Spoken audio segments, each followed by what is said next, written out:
Brought to you by Patil Kaki. Ganpati वाय दिवाने उषा माटे की पाटील दाते.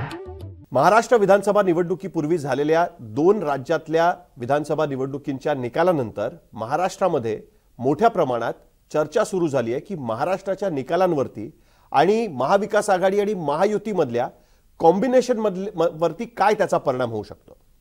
महाविकास आघाडीमध्ये मात्र या निकालांमुळे खळबळ माजली. शिवसेना युबीटीने, शिवसेना उद्धव बाळासाहेब ठाकरे पक्षाने काँग्रेसवरती थेट हल्लाबोल सुरू केला. सामनामध्ये आलेला अग्रलेख अनेकांनी वाचला असेल. त्याच्यामध्ये तर त्यांनी थेट म्हटलेलं आहे की काँग्रेसमधल्या ॲरोगन्समुळे काँग्रेसचं नुकसान झालं. आम आदमी पक्षासारख्या छोट्या पक्षांना जर बरोबर घेतलं असतं तर कदाचित परिस्थिती वेगळी असती. काँग्रेसच्या स्टेट लिडरशिपमधला ॲरोगन्स, इतरांना सामावून न घेण्याची वृत्ती, यामुळे काँग्रेसचं नुकसान झालेलं बघायला मिळतंय. लोकसभेचं नॅरेटिव्ह विधानसभेमध्ये चालत नाही. विधानसभेसाठी वेगळ्या पद्धतीने स्ट्रॅटेजीज कराव्या लागतात. अशा पद्धतीची शिकवण ही काँग्रेसच्या सहयोगी पक्षांतर्फे म्हणजे खास करून शिवसेना उद्धव बाळासाहेब ठाकरे गटाकडनं ही देण्यात येते. पण दुसऱ्या बाजूला महायुतीमध्ये काय होईल? कारण भारतीय जनता पार्टी जर आपण सोशल मीडिया बघितली तर भाजपचे अनेक समर्थक आता म्हणतायत की महाराष्ट्रातलं राजकारण आता स्पष्ट होत चाललंय. महाराष्ट्रातल्या निवडणुकांमध्ये भाजपच्या नेतृत्वाखाली महायुती सहज जिंकून येईल असेही दावे केले जात आहेत. पण यामुळे महायुतीमधलं जे अलायन्सचं कॉम्बिनेशन आहे किंवा त्यांचं अंडरस्टँडिंग आहे त्यावरती त्याचा काय परिणाम होईल हे पण बघणं अत्यंत आवश्यक आहे. आणि या व्हिडिओच्या माध्यमातून भारतीय जनता पार्टी आणि भारतीय जनता पार्टीचे हायकमांड ही शिंदे आणि अजित पवार यांच्या बाबतीत काय निर्णय घेईल याबद्दल मी तुम्हाला सांगण्याचा प्रयत्न करणार आहे. नमस्कार, मी साहिल जोशी, मुंबई तकमध्ये आपलं स्वागत आहे. तर भारतीय जनता पार्टीसाठी एक मोराल बूस्टर होता. तुम्ही बघितलं असेल की लोकसभा निवडणुकीमध्ये अपेक्षित निकाल न आल्यानंतर भारतीय जनता पार्टीच्या दिल्लीतल्या कार्यालयामध्ये ज्यावेळेस पंतप्रधान मोदी आणि भाजपचे इतर नेते पोहोचले त्यावेळची त्यांची बॉडी लँग्वेज, म्हणजे 300ची अपेक्षा होती, 240 वर आल्यानंतर जी त्यांनी कार्यकर्त्यांसमोर जाऊन भाषण केलं त्यावेळची त्यांची बॉडी लँग्वेज आणि हरियाणाच्या निवडणुका अनपेक्षित निकाल लागल्यानंतर जिंकल्यानंतर त्यावेळची बॉडी लँग्वेज ह्याच्यामध्ये जमीन आसमानाचा फरक लक्षात येतोय. का? तर भारतीय जनता पार्टीसाठी येणं केनं प्रकारेनं येणाऱ्या विधानसभा निवडणुकांमध्ये यश मिळवणं आवश्यक झालेलं आहे. जर जम्मू काश्मीरमध्ये यश मिळणं कठीण होतं हे त्यांना माहितीच होतं, कारण जम्मू रिजनमध्ये भाजप स्ट्रॉंग आहे. पण काश्मीरमध्ये नॅशनल कॉन्फरन्स आणि काँग्रेसची अलायन्स चांगलं प्रदर्शन करेल अशी शक्यता दिसत होती. हरियाणामध्ये मात्र त्यांना थेट काँग्रेसशी लढायचं होतं आणि 2 सलग सरकार चालवल्यानंतर भाजपच्या विरोधातली अँटी इन्कम्बन्सी, खास करून हरियाणातली डॉमिनंट कास्ट म्हणजे जाट जे आहेत ते भाजपच्या विरोधात स्पष्टपणे गेलेले असताना तरी सुद्धा भाजपचं तिकडे जिंकणं याच्यातनं पुढच्या काळामध्ये भारतीय जनता पार्टीला राजकारणात स्कोप आहे आणि भारतीय जनता पार्टीचं केंद्रीय नेतृत्व हे नव्या उभारीने पुढच्या निवडणुकांना सामोरं जाऊ शकतं हे सुद्धा या निकालातनं स्पष्ट झालंय. भाजपसाठी मोराल बूस्टर होता. याचं कारण असं आहे की हरियाणामध्ये सुद्धा भारतीय जनता पार्टी 14 आणि 19 मध्ये दोन्ही वेळेला 10 पैकी 10 सीट जिंकलेली होती. 24ला भाजपला 5 आणि काँग्रेसला सुद्धा 5 जागा मिळाल्या. भारतीय जनता पार्टीचा वोट शेअर हा जवळपास 18% कमी झाला. या उलट काँग्रेसचा वोट शेअर हा 12% वाढलेला बघायला मिळाला. भारतीय जनता पार्टी आणि काँग्रेस ज्यांच्यामध्ये प्रचंड तफावत वोट शेअरमध्ये होती ती कमी होऊन ऑलमोस्ट इक्वल अशा पद्धतीने भाजप आणि काँग्रेसचा वोट शेअर आलेला होता. याही वेळेस फक्त 0.1% फरक आहे, पण तरी सुद्धा सीट्समध्ये मात्र 10चा फरक लक्षात येतोय.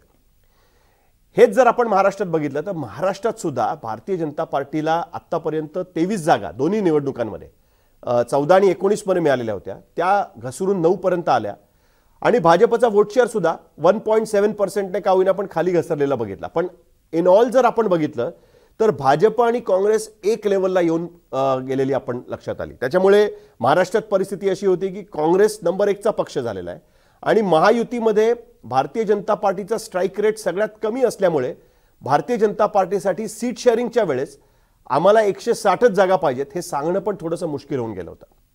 ज्या पद्धतीने हरियाणामध्ये राष्ट्रीय स्वयंसेवक संघाचं जे काही नेटवर्क आहे ते पूर्णपणे कामाला लागलं होतं, त्याच पद्धतीने महाराष्ट्रात सुद्धा राष्ट्रीय स्वयंसेवक संघाचं नेटवर्क कामाला लागलंय.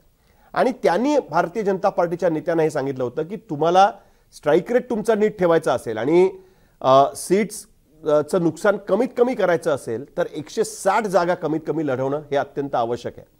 3 पक्षाच्या अलायन्सेसमध्ये 160 जागा मिळणं हे थोडंसं मुश्किल आहे. आणि त्यातही ज्यावेळेस एकनाथ शिंदेसारखा नेता की ज्यांचा परफॉर्मन्स हा 4 ते 5 सीट्सच्या अवतीभोवती असेल असं म्हटलं जात होतं, त्यांना एकदम 7 सीट मिळून गेल्या आणि महायुतीमध्ये त्यांचा स्ट्राईक रेट हा सर्वोत्तम राहिला. अशा परिस्थितीमध्ये एकनाथ शिंदेच्या पक्षांकडनं यावेळेस आम्ही कुठल्याही पद्धतीने तडजोड करणार नाही. कोकणामध्ये आम्ही यावेळेस एकही लोकसभा लढवली नाही, पण विधानसभा सीट्स मात्र आम्ही जेवढ्या शिवसेना म्हणून लढवलेल्या होत्या तेवढ्या आम्ही मागणार. त्याचबरोबर भाजपच्या सांगण्यावरनं, सर्वेच्या सांगण्यावरनं 2 आमच्या खासदारांची तिकीटं आम्ही कापली, हेमंत पाटील असतील किंवा भावना गवळी असतील. यावेळेस मात्र आम्ही त्या पद्धतीने करणार नाही. आम्हाला पाहिजे त्या पद्धतीने उमेदवार देणार. अशा पद्धतीने त्यांनी ज्याला आपण म्हणतो ना की त्यांचा हक्क एका पद्धतीने मागायला सुरुवात केलेली होती.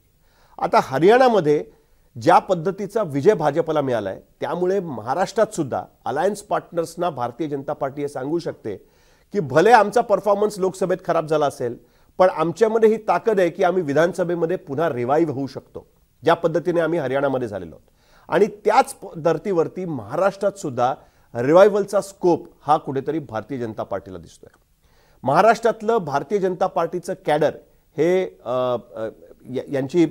यांचा आत्मविश्वास कुठेतरी कमी होत चालला होता. स्वतः अमित शहानी महाराष्ट्रातल्या वेगवेगळ्या भागांमध्ये येऊन सभा केल्या. तिकडे कार्यकर्त्यांना त्यांनी सांगितलं की सामदाम दंडभेद सगळ्या गोष्टी वापरा, पण ह्या निवडणुका जिंकणं आपल्याला अत्यंत आवश्यक आहे. पण दुसऱ्या बाजूला प्रचारामध्ये ज्या पद्धतीने एकनाथ शिंदे यांनी लीड घेतलेला बघायला मिळत होता, अजित पवार यांनी यात्रा काढून लीड घेतलेला बघायला मिळत होता, त्या पद्धतीने भाजपचा प्रचार मात्र कुठेतरी थंड चालू आहे असं दिसत होतं. भाजपच्या अलायन्स पार्टनर्सना सुद्धा असं वाटत होतं की जरी भाजपचा परफॉर्मन्स घसरला तरी त्यांच्या सीट्स जर जास्त येऊ शकल्या तर मुख्यमंत्री पदावरती त्यांचा दावा राहील. अशा परिस्थितीमध्ये भारतीय जनता पार्टीने हरियाणामध्ये सुद्धा असं बघितलं जात होतं की भाजपचा प्रचार हा कुठेतरी सबड्यूड प्रचार सुरू आहे आणि तरी सुद्धा जर भाजप तिकडे जिंकू शकत असेल तर महाराष्ट्रात सुद्धा ती परिस्थिती येऊ शकते. ही गोष्ट भारतीय जनता पार्टी आता त्यांच्या अलायन्स पार्टनर्सना सांगायला सुरुवात केलेली आहे. ज्या पद्धतीने देवेंद्र फडणवीसांचं स्टेटमेंट आलंय की ऑलमोस्ट 80% जागांवरती आमचं ठरलेलं आहे, 20% जागा बाकी आहेत.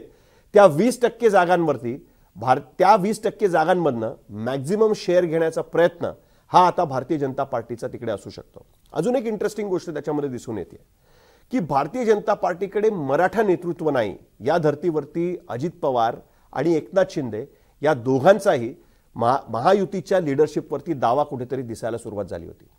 महाराष्ट्रामध्ये भारतीय जनता पार्टीने गेले 30-35 वर्ष आपण बघितलं तर मराठा नेतृत्व दिलेलं नाहीये. भारतीय जनता पार्टीचे अध्यक्ष मराठा समाजातनं झालेत, पण मुख्यमंत्री असतील किंवा गोपीनाथ मुंडे स्वतः जे उपमुख्यमंत्री होते ते मात्र मराठा समाजातनं येत नाहीत. त्या राज्यांमधल्या डॉमिनंट कास्टमधनं लिडरशिप न देता त्या राज्यामध्ये सत्तेत येणं हा प्रयोग भारतीय जनता पार्टीने हरियाणामध्ये केलेला आहे आणि तो प्रयोग त्यांनी यशस्वी करून दाखवलेला आहे. एक्झॅक्टली त्याच पद्धतीने महाराष्ट्रात सुद्धा लीडरशिप चेंज करावी लागेल का?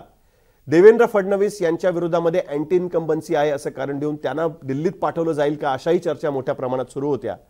त्या पार्श्वभूमीवरती सुद्धा भारतीय जनता पार्टीकडनं आता ही गोष्ट, खास करून संघाकडनं ही गोष्ट क्लिअर व्हायला सुरुवात झाली आहे की भले डॉमिनंट कास्ट आपल्या बरोबर नसेल, पण इतर जाती समूहांना एकत्र आणून आपण आपला परफॉर्मन्स सुधारू शकतो. हाच टेकअवे हरियाणा इलेक्शनमधनं दिलेला आहे आणि हाच टेकअवे भारतीय जनता पार्टीकडनं त्यांच्या अलायन्स पार्टनर्सना सुद्धा देण्याचा प्रयत्न केला जातोय. भाजपसमोर सगळ्यात मोठं आव्हान हे जरांगे पाटलांचं आहे.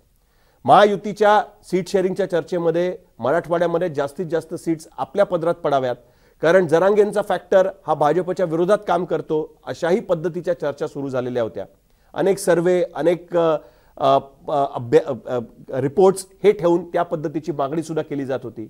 त्याही वर आता भारतीय जनता पार्टी सांगू शकते की भले मराठा मतं लोकसभेला पडली नसतील, पण विधानसभेमध्ये मात्र आम्ही टार्गेटेड लढाई करू शकतो. अनेक ठिकाणी ओबीसी कॉम्बिनेशन्स आम्ही वापरून, ज्या पद्धतीने त्यांनी ऑलरेडी काम सुरू केलेलं बघायला मिळतंय. पंतप्रधान महाराष्ट्रात आले, वंजारा समाजाच्या धार्मिक कार्यक्रमामध्ये त्यांनी अर्धा दिवस घालवला. त्याचबरोबर धनगर समाजाला आम्ही आरक्षण देऊ अशा पद्धतीची मागणी पुन्हा एकदा जोर धरायला सुरुवात झाली आहे. भारतीय जनता पार्टी पुन्हा एकदा बॅक टू बेसिक्स कडे जाऊन, ज्या पद्धतीने हरियाणामध्ये जाटांच्या विरोधात असलेल्या जातींना एकत्र आणून भाजपने कमाल करून दाखवली, त्याच पद्धतीने महाराष्ट्रात सुद्धा आम्ही ती कमाल करून दाखवू शकतो। त्यामुळे बाकी अलायन्स पार्टनर्स आमच्या बरोबर असले तर त्याचा फायदाच होईल, पण आम्ही अजूनही 100च्या जवळपास जागांवरती दावा निश्चितच करू शकतो निवडून येण्यासाठी म्हणून, आणि 160 जागा त्यासाठी आम्हाला लढवणं का आवश्यक आहे हे ठासून भाजप हरियाणाच्या निकालानंतर सांगू शकतं। हेच आपल्याला हरियाणाच्या निकालानंतर बघायला मिळतंय। महायुतीमध्ये भाजपची पोझिशन पुन्हा एकदा स्ट्रॉंग होईल ही गोष्ट पुन्हा एकदा अधोरेखित झाली आहे। हरियाणाच्या निकालाचा फायदा हा भारतीय जनता पार्टीला महाराष्ट्रात कमीत कमी या गोष्टींसाठी का होईना नक्कीच होईल हे मात्र स्पष्ट दिसतंय।